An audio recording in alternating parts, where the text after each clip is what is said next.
We live? Are we here Now yet? we're live. Are we here That yet? was Are we here yet? a little delayed start. Well, hi, Steve. How you doing? I'm doing good. How are you doing tonight, Pod Feet? Oh, tell the truth. You're going to be riding that mute button for coughing Yeah, I tonight. got a bit of a cold, but He's I'll got try a and little keep cold off in the his mic. nose. Yeah. All right. So Jason has suggested that perhaps we should have roll call. So we've got Kevin and Bruce and Jason and Mike and John and Guy and Rose and Pilot Pete and Sandy and Steve and Michael and Zoe. Did I miss anybody? Am I seeing? Oh, Brett. Oh man, I was still in the vocal fry of roll call. So I think we will allow it. All right. Brett snuck in. Okay. I've only almost broken one person's back. That's why I know it's you. All right. I'm going to get started. Here we go. You ready, Steve? Nope. Hold on. Sound like Miss Laura from Romper Room. I have said that a bunch of times. Absolutely. I see Pete and Didn't she have a Sandy big and pair of Jason. glasses? No, or it was a magnifying glass. magnifying glass. That was it. Yeah. All right. I'm ready. She never said Allison, though. All right. She said Here Steve. we go. Hi, this is Allison Sheridan of the NosillaCast podcast, hosted at podfeet.com, a technology geek podcast with an ever so slight Apple bias. Today is Sunday, July 9th, 2023, and this is show number 948. Well, it's that time of year again. It's time for me to ask you to step up and help create content so I can take a couple of little trips with Steve. This coming week is our grandson Forbes' birthday, and I've also got a video due to Don tomorrow, which means it's going to be super tight to get content together for this coming week. So any early submissions in the next couple of days will most likely make the next show if you can help me out. Then 2 weeks from now is MacStock. So a week from this coming weekend, we're going to be out of town from July 20th to 24th. So I'm pretty sure I'm not going to be able to pull off the show that week before Sunday because I'd have to get it done like on Wednesday, which means I'd have like Tuesday to get it done. Anyway, I'm going to need a lot of help from folks for that week's show. I'm quite likely to have to slip the show till Tuesday and shove a mic in people's faces during MacStock to get content, but that might be fun as well. Then we're going to Mammoth Lakes for a week with Lindsay and her family, August 6th to 12th. So if you have something right quick for me, I can use it. If you have something in a week, I can use it. If you have something the week after that, I can use it. So dust off those microphones, look around at all the gadgets and software you have on your desk, and please do a review. Let's keep this 18-year streak alive. You can send them to me at allison@podfeet.com. Sounds like you'd use anything. Yeah, just, I can use read it. the phone book. You're not You have something you should be reviewing, and you haven't done it yet. Right? Maybe. Have I committed to that? No, I bought you a toy, and you haven't done it. You haven't even played with it enough. All toys now come with a price. Yeah, they do. Oh, you might have a new mic. Well, we'll take that, Guy. What mic is it? Or you want to keep it a secret? Oh, they're kittens. Oh, look at those kitties. Are they a GIF or just kittens? Just kittens for the sake of kittens? Yes, no gifts are free. Yeah. People have learned not to tell me when they get a gadget because then it turns into a review, right? So are they brothers or sisters or related? Probably picked them up yesterday. Oh, same litter, I assume. Adorable. Sisters. That's what we did. We got sisters. Abby and Emma. Fabulous. All right. Oh. They're the sisters. All right. I'm going to do chit chat here. Muting you. Goodbye. This week's Chit Chat Across the Pond is another episode of Programming by Stealth. Now, in episode 152A, Bart and I decided to hold off on the middle of the lesson he'd written up. That middle bit where he said, just put a pin in it, was all about XArgs. I'm really, really glad we did skip it in the last installment. It's a pretty useful concept, and it deserved a lot more attention than it would have had if we tried to cram it into that episode. The other good news is that Bart learned... Okay, I just stumbled too much on this whole thing. Starting over. This week's episode of Chit Chat Across the Pond is another installment of Programming by Stealth. Now, if you've been following along, in installment 152A, Bart and I decided to hold off on the middle of the lesson that he'd written up. That middle bit where he said, put a pin in it, was about the use of xargs. I am so glad we did skip it in the last installment, because it's a pretty useful concept and it deserved a lot more attention than we would have given it if we tried to cram it into the middle of that episode. The other good news is that Bart learned a bit more about how xargs does its magic, so he was better able to explain it, and he updated the show notes with a lot more detail and a great worked example. As a teaser, the big problem xargs was designed to solve is that there's times when we want the data from the standard input stream, stdin, to be passed to another command as one or more arguments. In any case, you can find Bart's fabulous tutorial show notes at pbs.bartificer.net. Take 2. Well, it's actually, he said it was like a meat sandwich. We did the bread on the top, and then we did the tasty bits at the bottom, the fun part, and then we had to go back and do the middle. So, what the heck is that? Guy. Now, isn't the patch supposed to completely cover up the eye? Maybe not. I don't I don't know, but I'm saving that image. I can tell you that. There will have to be some time where I need that, right? Yeah, like in about 2 weeks. Now, is that a necessary patch or just for fun?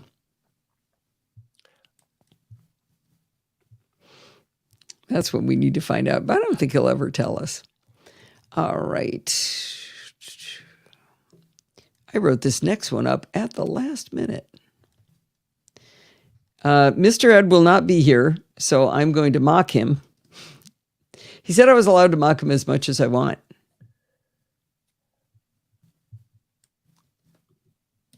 There we go. I have a feeling he will be a subject of this next post. Yep. Hang on, that does not look... Let me make sure I've refreshed.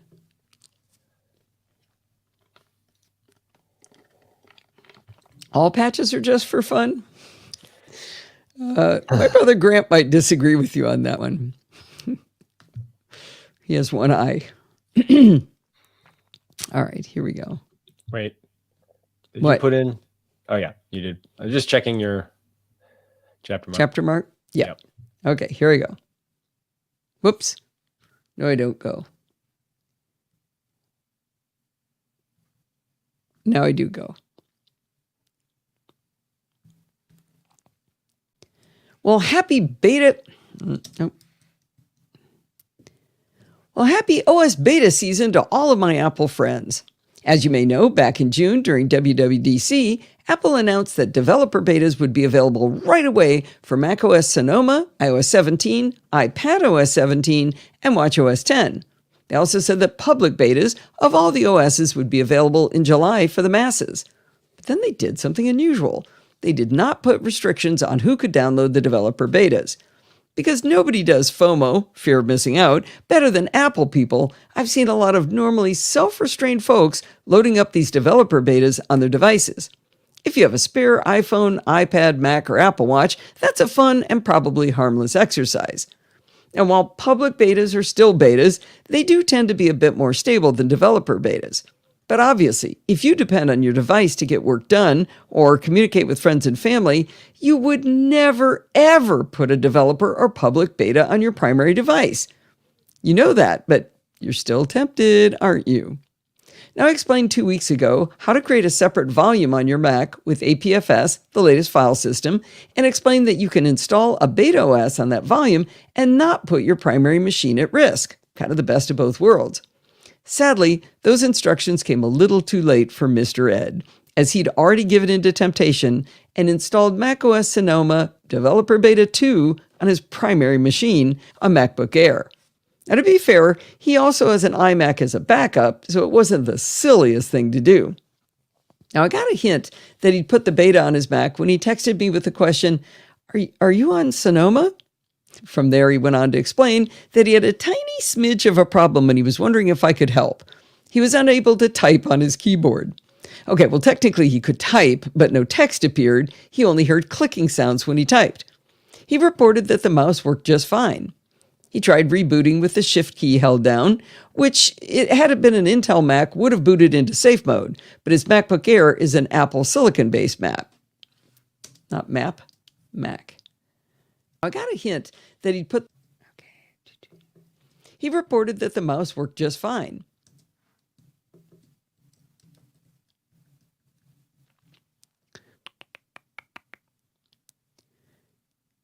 As a diagnostic kind of fix step, he tried rebooting with the Shift key held down, which, had it been an Intel Mac, would have booted up into safe mode.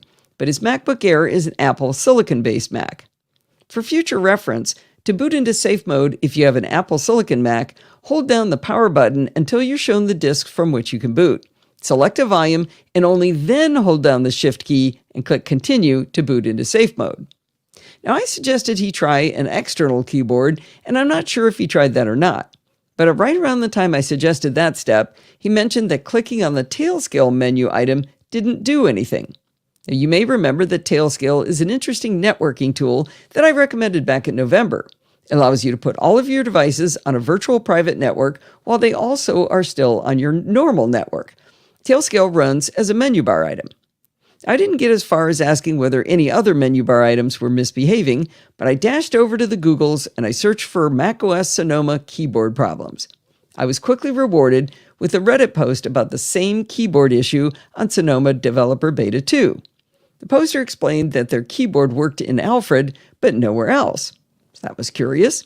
2 people said they had the same loss of keyboard access, and they traced it back to Little Snitch. Another person posted that Postgres Menu Helper was the problem. Yet another person posted that it was Parallels Toolbox that was causing it. Yet another person said it was Western Digital Discovery. And finally, someone said that quitting Tailscale fixed the problem for them. The one thing I see that all of these things had in all of these different apps had in common was that they were all menu bar items. I got back in contact with Ed, and we discussed how he could force quit Tailscale to see if it would release his keyboard. Menu bar items don't show up in the normal force quit menu, but I knew a way to do it for any process. I suggested he use his mouse to open Applications and then Utilities, and then double-click on Activity Monitor within there. Once he had Activity Monitor open, he could sort alphabetically and scroll till he found Tailscale. On the left top side of the toolbar for Activity Monitor, there's a tiny icon of an X inside a circle. If you hover over it, the tooltip says Stop. With the suspect app in focus, hitting the X icon offers to quit the app, or you can choose to force quit. And when I'm annoyed at a menu bar item or any other app, I don't wait around to see if regular quit works. I just jump right to force quit. So Ed followed my instructions, and as soon as he force quit Tailscale, his keyboard became functional again. And while it was really fun to be the hero saving a good friend in a time of crisis, I tell you this as a cautionary tale. Do not ever, ever, ever put a beta operating system on a device you need to reliably use. I mean, unless you just can't stand to be left out of all the fun, of course. So we have a first-time attendee, Wabbit Magic. Wabbit Magic. Wabbit Magic, yes. Welcome, Wabbit Magic. What are they talking about? They got a Wabbit Magic is getting an M2 Studio, Mac Studio. Is it tomorrow? Oh, and they're on a 2012 Mac Mini right now. That's going to be quite an upgrade. That's the, do you remember the old Intel commercial where the guy's sitting there on a couch and his hair's going back? I always think of that. To go from a 2012 iMac to a Mac Studio M2, that's going to blow you away. That's going to be so fun. Wabbit Magic is a regular in lots of mutual places. Okay. Yeah, it seemed that Maxell, that's what it was. Yeah, because it was audio, wasn't it? Yeah, that's right. Do we know what Wabbit Magic's real name is? Have they confessed? Not yet. They have not confessed. No pressure. You did a force quit on the mainframe? Ooh, that's not good. All right. I love my studio. I'm going to play that last line back. There it is. That's the one I was looking for. Oh, yeah. That's what I always think. Those are speakers, right? He said it was Maxell. I think it was didn't they make tapes? Yeah, audio tapes, right? I think. Oh, you've never used your real name on the internet? Oh, Well, that's fine. fine. You can be Wabbit Magic as far as we're concerned. We just like to, if people want me to call them by their real names, they like it because it makes it harder for me to remember who everybody is. We'll just say WM for short. Good. All right, I'm going to list this piece for just a second here.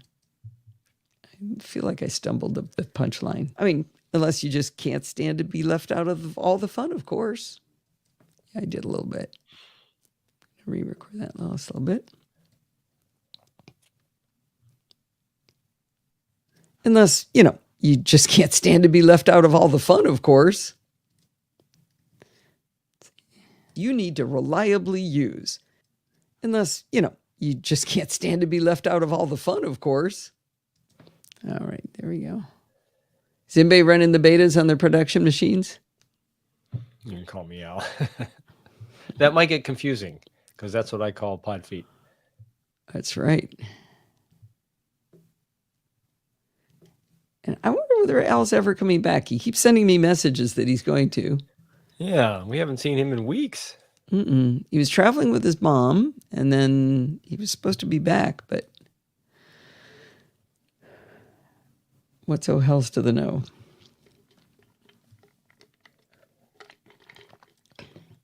I especially like, oh shoot, I can't remember your name. Headley Lamar is Drunk Nick Nolte and is somebody else, and Marty? And it's Marty, that's right.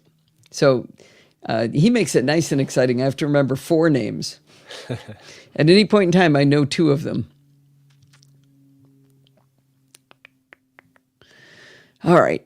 If anybody's on their Mac wants to play along, I'm going to teach you how to use VoiceOver. You did got a chapter mark in there? Looks like. I do. All right. Here we go.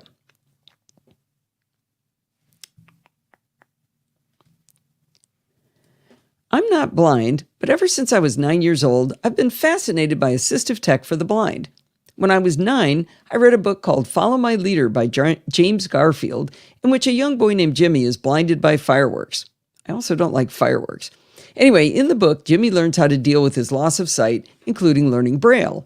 As a little girl, I got a piece of cardboard and a punch from my dad's shop, and I made dents in the cardboard to simulate the Braille dots of the alphabet on the flip side of that piece of cardboard.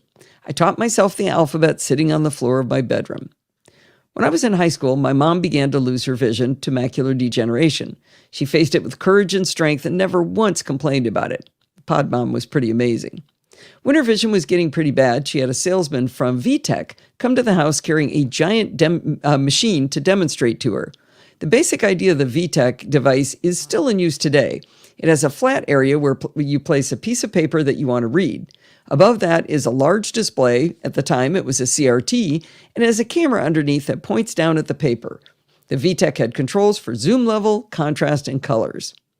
My mother was enchanted with the VTech, and my father, who was devoted to her, wouldn't even let the salesman leave with the demo model. He bought it on the spot and told him, "You're leaving it here." This began my mother's love of assistive tech. She even did a review for the NosillaCast about a digital book reader that she was wild about. If you'd like to hear her back in 2010 telling us about it, there's a link in the show notes to NosillaCast number 259, and her appearance is right near the very beginning of the show. It's an intelligent assessment of the book reader, and she makes fun of me, kind of a lot, so you'd probably enjoy it. Now, I enjoyed learning along with the Pod Mom about assistive tech for the blind. Eventually, I started getting interested in the built-in screen reader software on all Apple products called VoiceOver. I doodled around with it here and there, trying to figure out how it worked. I was starting to get the hang of it, and then I got a crazy idea. Maybe I could force myself to learn how to use VoiceOver if I committed to doing a tech talk at Macworld while blindfolded. I was just as nutty of an idea as it sounds, but I didn't learn VoiceOver without help. A lot of blind folks love podcasts because, guess what? They like everything that sightlings like. So I started leaning on my blind friends I'd made through the podcast to help me learn. Learning to use VoiceOver on the iPhone was pretty easy because everything's kind of in a nice grid, controls and applications are predictable places, and most buttons are labeled. My understanding is that Apple provide a very structured API that makes it easier to automatically design applications for accessibility with little effort. VoiceOver on the Mac is a lot harder to learn and to use. Every app is completely different, and don't even get me started with the variability in website design. I was eventually able to come up with a very narrow set of tasks that I could mostly reliably perform with my eyes closed for my presentation.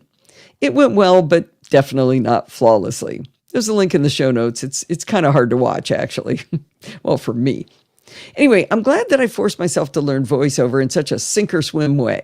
I didn't get to a point where I would ever call myself proficient in voiceover, but I gained just enough skills that I think I can test apps on the Mac to figure out if they might be accessible to the blind.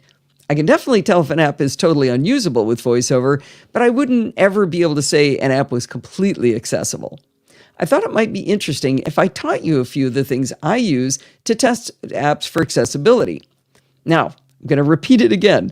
I am not an expert in voiceover. I'm like maybe a high-level novice. If you're familiar with how ski slopes are rated, I am not a black diamond skier, but I can pretty much stay upright most of the time on the bunny slope.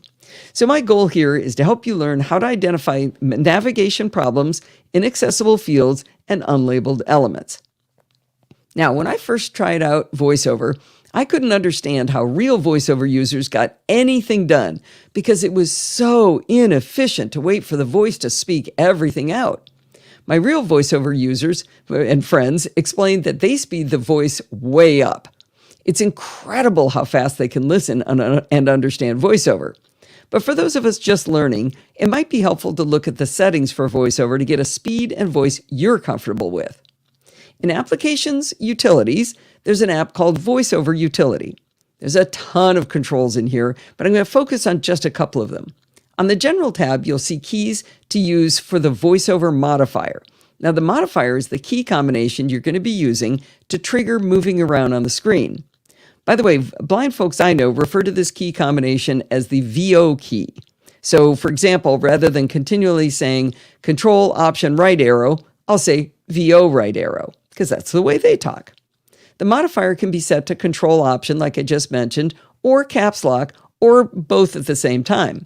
Now, I use Caps Lock as nature intended, so I choose Control Option as my VoiceOver modifier key.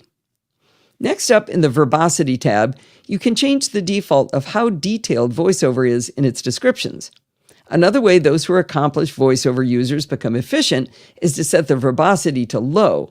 But while learning, I suggest you set the verbosity to high because it's going to explain everything to you.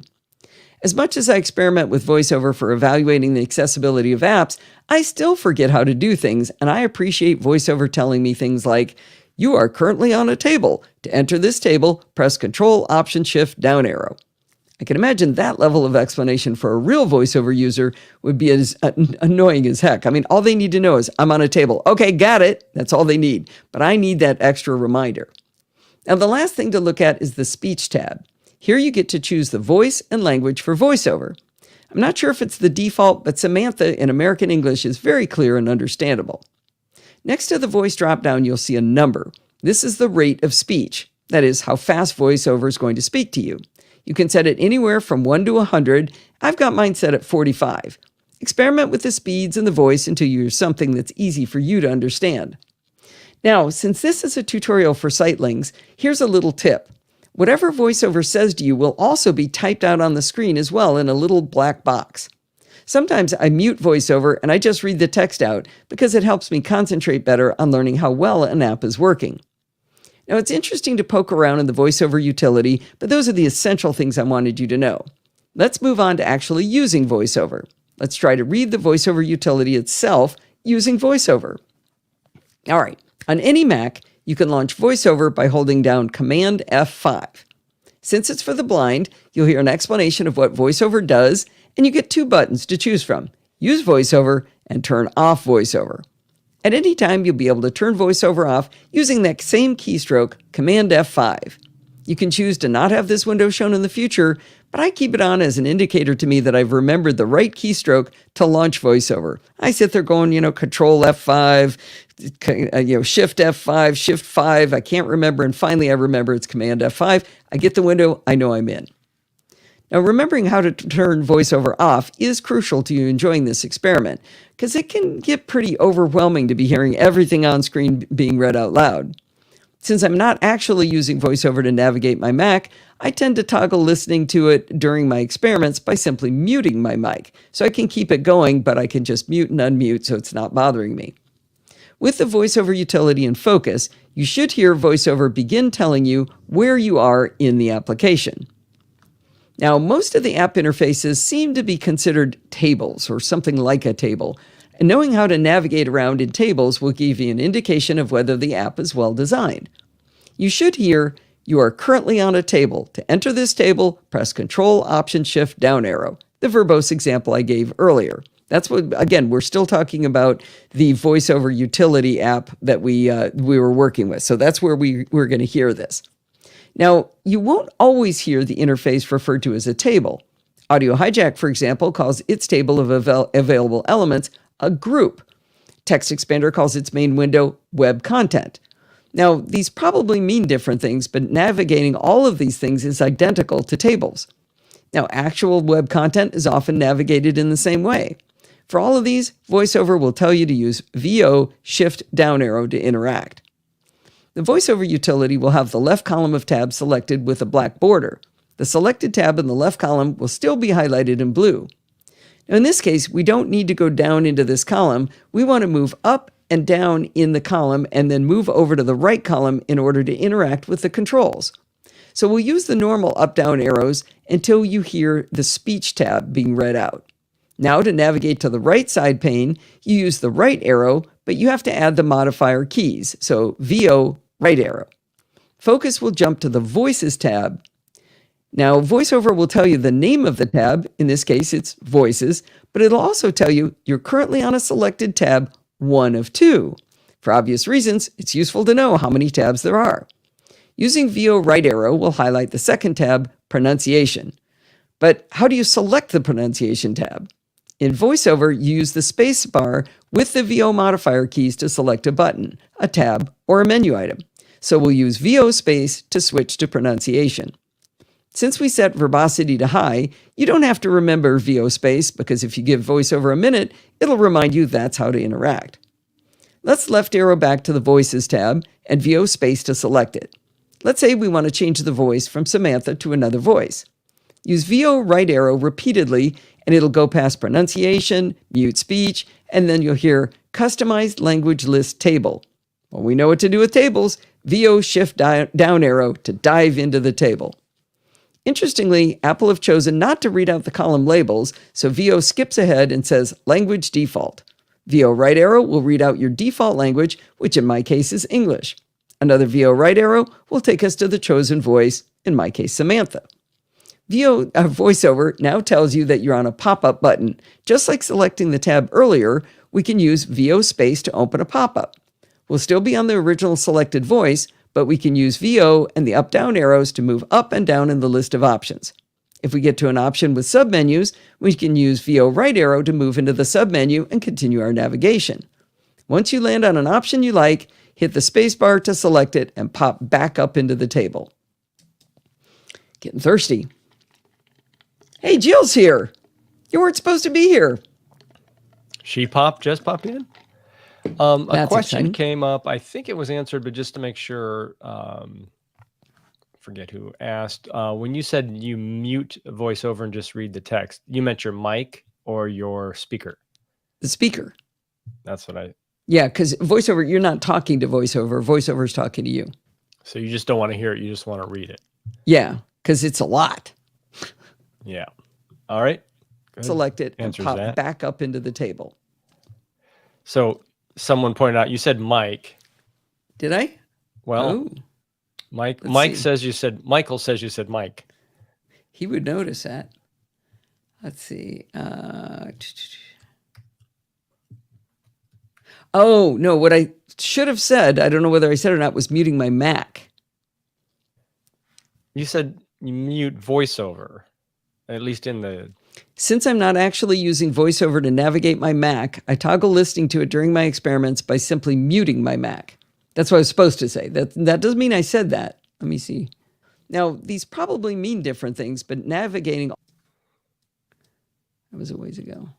Now, it's interesting to poke around in the VoiceOver utility. Okay. Yeah, you do have written Exactly. muting my Mac. You can choose to not have this window shown in the future. Shift F5, Shift 5. I can't remember. And finally, I remember it's Command F5. I get the window because it can get pretty overwhelming. Now, remembering how to turn VoiceOver off is crucial. Since I'm not actually using VoiceOver to navigate my Mac, I tend to toggle listening to it during my experiments by simply muting my mic. So he's right. You did say mic. Okay. Okay. Good. Thank you. That will be easy to fix right now. Since I'm not actually using my... Oh, geez. I said to be on this track. Oh, that one's not armed. There you go. Since I'm not actually using my voice... Okay, you gotta be... Just a second. Sorry, it didn't. I gotta mute that track. One more time. Since I'm not actually using VoiceOver to navigate my Mac, I toggle listening to it during my experiments by simply muting my Mac. Thank you. Oh, that is so pretty. Yosemite for the win. Let's see. B and do a B here. And then take that out. Thank you very much, Michael. That was an easy fix. Oh, unmute. Everything on screen being read out loud. Since I'm not actually using VoiceOver to navigate my Mac, I toggle listening to it during my experiments by simply muting my Mac. So I can keep it going, but I can just mute and unmute so it's not bothering me. Actually. Oh. Let's just pop you over back there. My Mac. So I can keep it going, but I can just mute and unmute so it's not bothering me. Okay. That was a good fix. Thank you for your assistance as well, Steve. That was Michael. Good job. I would have said muting the speakers. Oh, now you want me to change it again? Now you're just asking too much. That's enough. Then I'd have to edit the text and it'd be a whole thing. Now, where was I? Into the table. Dive back into the table. Is anybody trying to follow along? Let's see. What was I talking about? Once you land on an option you like, hit the space bar to select it and pop back up into the table. I think VoiceOver is what you were talking about. You're a big help. Mm-hmm. There it is. There it is. Okay. Let's use VO right arrow to move over to change the rate. You'll hear VoiceOver tell you the value for the rate, and it'll tell you that you're on a stepper, which is a common name for those little up-down arrows to change a value in small steps. This stepper is basically another table because it has two elements that are connected. It's got a typed value and a set of up-down arrows. Once on that rate stepper, we need to use VO shift down arrow to dive into the table. This takes us to where we can type a number. Use VO down arrow to get to the stepper first, and then we need to interact with this like another table. We'll dive down with the VO shift down arrow. Only then can we use VO with the up down arrows to change the value. Now, if you're given the choice of typing a number, I'd certainly pick that, but it's good to know how to test steppers to see if they work with VoiceOver. We're now down a lot of layers deep into these so-called tables. We'll use VO shift arrow to get out of the stepper, up again to get out of the pair of stepper controls, and a final time to get out of the customized language list table. Now this sounds difficult, but it's really not that bad once you get to this idea of diving down and popping back up out of tables. If we use VO right arrow a couple more times, we'll hear the add or remove language buttons, and finally the help button. If we hit VO right arrow again, we'll hear a little bonk sound telling us we've reached the end. Recognizing this bonk sound is crucial to understanding if you've reached the limits of an app or a table within an app. Explore another set of options in the VoiceOver utility. We have to VO left arrow repeatedly until we hear VoiceOver tell us we're back in the table with speech selected. Before we move on, I want to add just another disclaimer to what I just taught you. Sometimes when I say to use VO right arrow or left arrow, you can actually use just the right or left arrow. And sometimes using VO with the arrow keys doesn't work at all. I just sort of flail about trying both until it does what I want. Now, I suspect that's not how people who are good with VoiceOver do it, and that there's an actual pattern to recognize here, but I haven't yet found it. Now, armed with just this very basic understanding I've given you of how to navigate an app with VoiceOver, let's do a test run on an app to see if it's accessible. I wanted to come up with a third-party app that most people would have, or at least is useful and free for you to test along with me. I chose an app I love and I've been using for ages, Mac Tracker from mactracker.ca. This app will let you look up any Mac, iPhone, iPad, or any other device Apple have ever sold. You can check to see things like what is the maximum RAM it can take, what's the resolution of the screen, when did it go out of support. It's a really terrific resource for Apple folks. It runs on Mac and iOS, and it's donationware. You can download it for free, but every year or two, I send the developer $20 because I use it all the time. Now, the design of Mac Tracker is a left column with little chevrons to open categories, things like, say, desktops versus notebooks. Within a category, you'll see the family of products, such as Mac Mini. When selected, the right pane shows you all of the models of Mac Mini with their dates of creation, and below each one, it shows the month and year they were created and discontinued. When you find a model of Mac Mini you want to learn about, a double click will open it in a new window. This window has a series of tabs across the top for general, software, memory and graphics, and more. The top of the window has a picture of the device you've selected. So, with VoiceOver turned on, the first thing we hear it telling us is that we're in Mac Tracker and we're in a toolbar. We get the familiar by now suggestion to use VO Shift Down arrow to interact with the toolbar. Fair enough, let's dive into the toolbar. We hear it say 4 items, add, remove, group. Well, it looks like we can dive down another level. Visually, I can see that this group is a plus and minus button to add or remove items. There's only 2 things to choose from, though. I'm not quite sure why it says 4. When I move to the plus button, it keeps saying add/remove. When I go to the minus button, it says spacer dimmed button. Now, unlabeled buttons are at the top of the list of the most annoying things for VoiceOver users. Incorrectly labeled buttons, I don't know if that's worse or better than no label at all, because it's not a spacer dimmed button, it's a minus button. Anyway, we'll shift VO up arrow to get out of that group, and then VO right arrow to move to the second set of buttons. We learned that there are 2 radio buttons, categories and my models. I can select my models, and it's suggesting I use the plus button above to add models I've owned. Okay. Well, I can navigate back to the plus button in the toolbar and then VO space to press the button. This launches a window to add a model and information about it, which for the most part is accessible to VoiceOver. The window contains date fields, which don't allow data entry with VoiceOver, though. So I give Mac Tracker kind of a B- for this menu. If I close this window and continue navigating the toolbar, one more VO right arrow and I'm in the search field, but it only tells me it's a text field. It's a minor problem, I suppose, but they could have just told me it's a search field. If I get a bonk if I try to go any more to the right, so I know I've reached the end of the toolbar, I'll pop back up out of the toolbar with Shift VO up arrow. Now, VO right arrow takes us to the heading for whatever happened to be selected in the left sidebar. In my case, I heard it say Mac Mini. All right, now let's try another VO right arrow. This should take us over to the right column where we can see all the list of different kinds of Mac Minis. But instead, it reads out the number of models in the list. That happens to be 18 for the Mac Mini, and it's at the bottom. It's below the list of all the Mac Minis. I hit one more VO right arrow, and you'll hear the bonk, meaning we're at the end of the road. But wait a minute, what about the column of Mac Mini models listed below? Nope. If you don't have functioning eyeballs, you do not get to know what those 18 models are. You also can't even access the left Okay, stumble.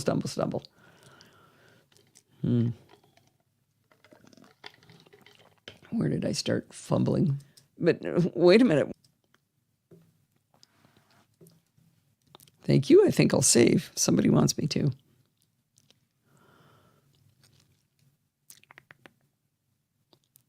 But wait a minute. What about that column of Mac Mini models listed right there? Nope. If you don't have functioning eyeballs, you do not get to know what those 18 models are. You also can't access the entire left column to change models or categories. There's literally nothing else available in Mac Tracker for the blind. I'm afraid that my beloved Mac Tracker for the Mac is a 100% fail for accessibility. Now, the good news is the developer does have that iOS version I mentioned for Mac Tracker, and it's about 99% accessible in my testing. The only thing I could find with VoiceOver on iOS is that the little image of the device selected is unlabeled. It just says button when you slide your finger over it. Now, that's not a crucial part of using the tool, but realize the VoiceOver user can't know that it's a non-critical part of the tool. Now, to be fair, while it is a button, if you press it, nothing happens, so I think it's just entirely mislabeled. Now, my understanding is that Apple has created those really good APIs for iOS development, and they automatically make things accessible without much work, and that's why Mac Tracker on iOS is so much more accessible than it is on the Mac. I very rarely find an app in iOS that isn't at least functional in some way, and that's why I'm not teaching you how to test in iOS. There's one more step in my process for testing apps. I write a politely worded email to the developer explaining my findings and suggesting that they could increase the reach of their app if they fix the navigation problems for screen reader users. Now, not every developer reacts well to my emails. Some of them say, yeah, we'll add it to our list of things to work on, and they just really don't send back the vibe that this is a high priority task. Some of them ignore me entirely, just don't even write back. A very select few have even said, this app isn't for the blind. That last category, they get a not so politely worded email from me in return. However, you'd be surprised how often I get emails back saying things like, oh my gosh, I never thought to test for that. Thank you. I'll look into improving this. Some have even asked me whether I know people who could help test the app after they fix it, and I send them a list. Here's my favorite recent example of a response I got from a developer to one of my politely worded emails.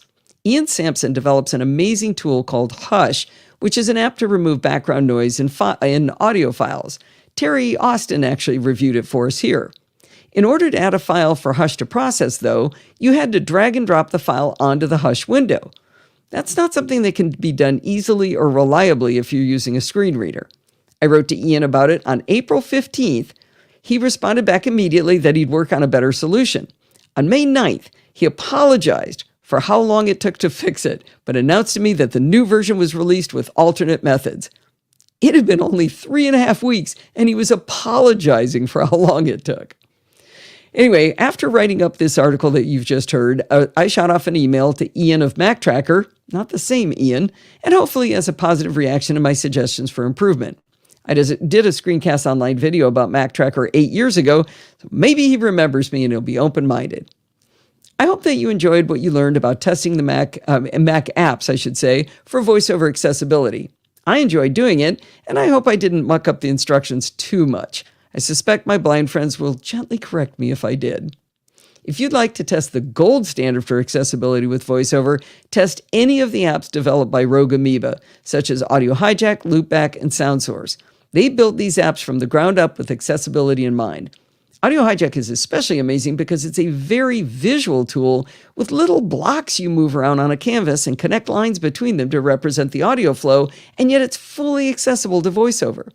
Whenever I hear whining by developers about how either it's too hard or no blind person would want to do it, I point them at Rogue Amoeba. If you'd like to learn more about using VoiceOver on the Mac, I included a link to Apple's support article over at Apple Support. It's called VoiceOver User Guide for Mac. All right, that was a long one. That was, Seagram's. VO, yes. When I was a kid, my dad used to drink Seagram's, and the short squat bottles used to come in a purple bag with gold lettering and had a little gold jawstring. And my mom and dad would let us use them for our marbles, but my mom would take the G out so that somehow people wouldn't know we were carrying around little booze bags because it said C-Rams.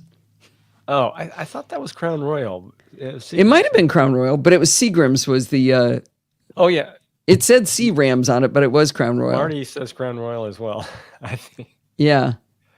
Maybe that was another bag of a different set of marbles. But did the Crown Royal bag say Seagram's on it?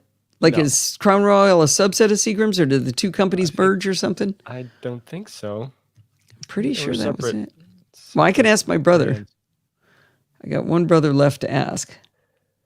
There's the Crown Royal bag. Yeah, but She wouldn't have made it Crown Oil. Ooh, nice reveal.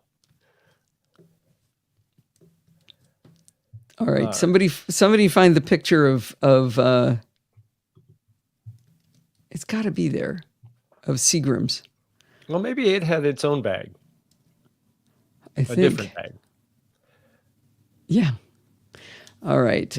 Quick support the show, and then we're going to throw in. Oh man, this is good. Good. I'm happy. Okay. All right.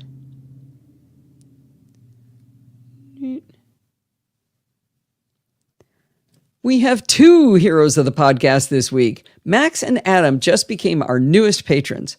These two lovely people, who clearly have awesome taste in podcasts, went over to podfeed.com/Patreon, and they chose a dollar amount that showed the value they get out of the shows. You know, we do a lot of work here each week, and I really appreciate the support. It means so much to me that people are willing to support the show in this way. Max and Adam, you absolutely positively rock. Seagram's Crown Royal Canadian Whiskey. There it is. I did not know that. Seagram's and Crown Royal are the same thing. Yes. So now we need to find the bag, right? I think Seagram's is the company and Crown Royal is the specific liquor. That's what I don't know. Yeah, I'm pretty sure Seagram's is the company. Seagram's Fio Canadian. That's pretty close. Well, I found one here that it's basically the Crown Royal bag, but it's got Seagram's on it. Oh, you did? Yeah. Show it. Throw it in the chat room here. Yeah. Yeah, that's it. See? All right. Hey, we'll give it to you. What's happening? Ada's in here and she wants out. Scratching up things. Yeah, she's. You want me to come and release her? Would you mind? I'll be back. Oh wait! Before you go, listen. Blink. Ah, perfect. Let me see it. Do it again. Blink. All right, I'm out. Okay, and I get rid of this one, and then I get rid of this one, and I raise this one up here. Thank you, dear. That was quick. All right, I hope he's back in time to hear me do the change. Oh, chapter mark. Did you remind me of the chapter mark? Kevin. Oh, shoot, he did. Okay. Security bits.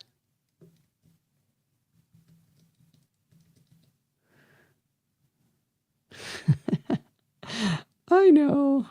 I saw you. Yeah, sure. Copy link. There we go. All right. Here we go. Steve, listen to this. Absolutely, positively rock. I want that over a little bit. A bit of a take a breath. Positively rock.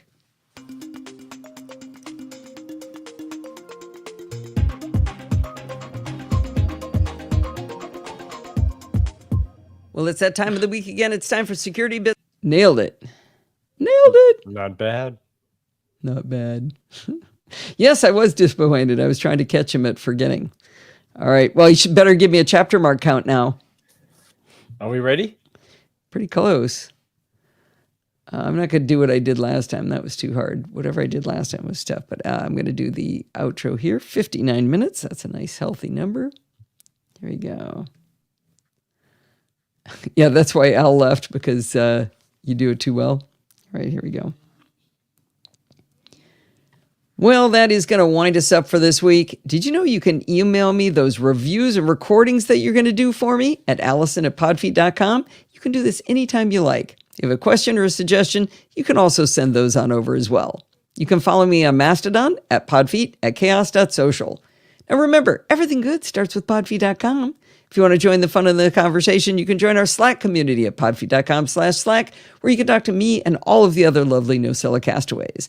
You can support the show at podfeet.com/Patreon, or with a one-time donation at podfeed.com/PayPal. And if you want to join in the fun of the live show, head on over to podfeed.com/live on Sunday nights at 5 p.m. Pacific time and join the friendly and enthusiastic NosillaCastaways. Thanks for listening and stay subscribed. Well, your support the show segment worked. Wabbit Magic just joined your Patreon. Really? Wabbit Magic! Yay! All right, cool. Wabbit Magic. But I've never had it work real time. Yeah. That is a first. I forgot the names of the two guys. It was Adam and... I didn't say their names. Max and Adam. Why don't I do that part again? You can follow me on Mastodon, at Podfeet, at chaos.social. And remember, everything good starts with podfeet.com. If you want to join the fun of the conversation, you can join our Slack community at Podfeet. You can support the show. Let's see. At podfeet.com/Patreon. Now that I remember how to do this, I'm going to go here. I'm going to mute that side. Don't let me forget to unmute.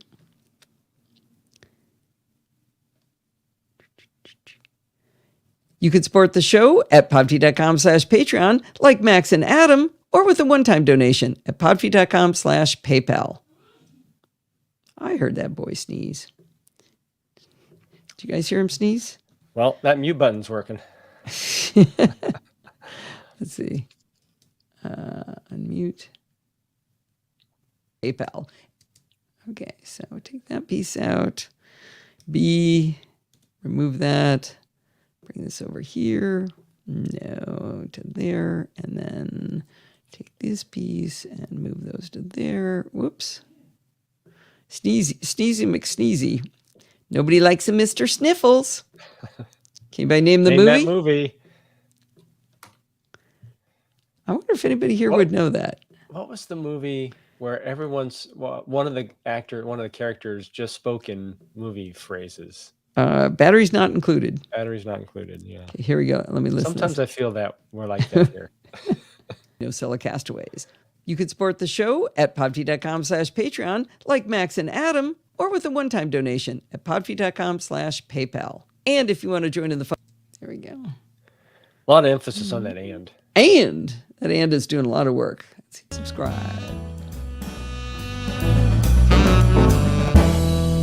Okay, I have 5 chapters. How many you got? Oh, I haven't even been counting. Oh, geez. What has he been doing? I can count in real time. How hard does he work, Kevin? Wabbit Magic, I think you should take your Patreon donation back. I got 5. Count them, 5. Oh, Michael thinks you're back on your iPhone. Really? Mic. Did it switch back? I thought. Oh, no, Wabbit Magic. I'm kidding. It's a joke. Name that movie. Did anybody get the movie? No. Sorry about the Discord, but I want to see if it switched. Oh, Patreon takes Apple Pay now. Ooh, No, I should work that into well, the you were joking, Michael, right? Is my audio okay? Cool. That is cool. Why is there hamburgers? So the first movie, now I can't remember. Is Joke no? That is from White Knights, I think. How Lose a Guy in 10 Days. Good job. Yes. Good. He's right. One of my favorite movies. I've seen that about 285 times. Now I forget what I even said. What did I say? Oh, Nobody Likes a Mr. Sniffles.